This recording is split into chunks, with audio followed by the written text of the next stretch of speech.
ไกด์นำเจาะตัวนี้นะครับราคา500 กว่าบาทเราจะมาดูกันซิว่ามันจะใช้แทนสว่านแท่นได้ไหมนะครับเพราะว่าสว่านแท่นมันก็ตัวใหญ่เนาะแบกไปหน้างาน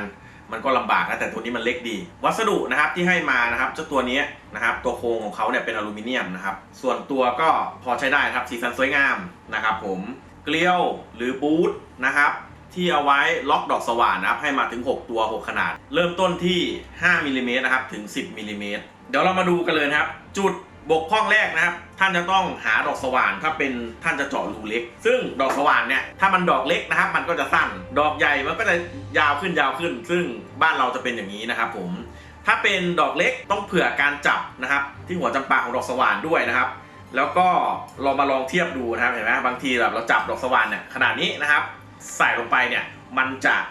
เขาเรียกไงมันเจาะไม่ได้เลยครับแทบจะเจาะไม่ได้เลยนะครับแต่จะใช้ได้ดีกับดอกสว่านที่นี่ลักษณะนี้นะครับมีตัวสต็อปเปอร์นะครับข้อเสียต่อไปนะครับถ้า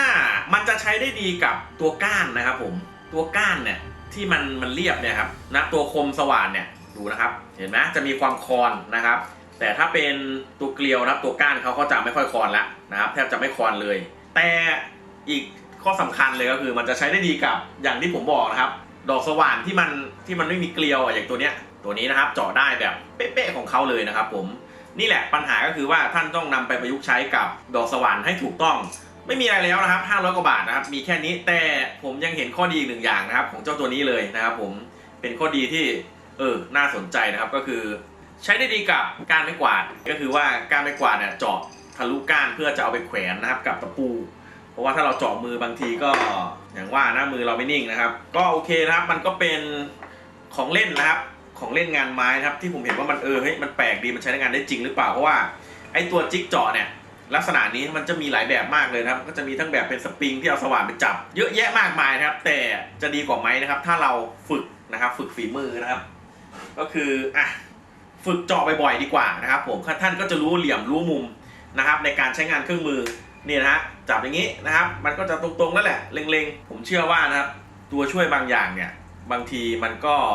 ช่วยได้เพียงชั่วคราวนะครับแต่ถ้าเราฝึกฝนฝีมือจริงๆเราก็จะพัฒนาทักษะนะครับในงานต่างๆให้เพิ่มขึ้นและผลลัพธ์ของงานนะครับก็จะออกมาดียิ่งขึ้นไปครับผมโอเคครับต้องขอจบคลิปรีวิวนะครับอุปกรณ์ของเล่นงานไม้ซื้อมาจากเว็บไซต์บางกูดนะครับถ้าเพื่อนๆท่านใดสนใจผมจะทิ้งลิงก์นะครับที่ผมสั่งซื้อมาไว้ใต้คลิปวิดีโอนี้นะครับคลิปหน้านะครับยังมีงานรีวิวนะครับสิ่งประดิษฐ์เจ๋งๆอื่นๆนะครับมานำเสนออีกนะครับรบกวนกดปุ่มติดตามที่เดิมนะใต้คลิปวิดีโอนี้แล้วรอรับชมได้เลยนะครับสวัสดีครับ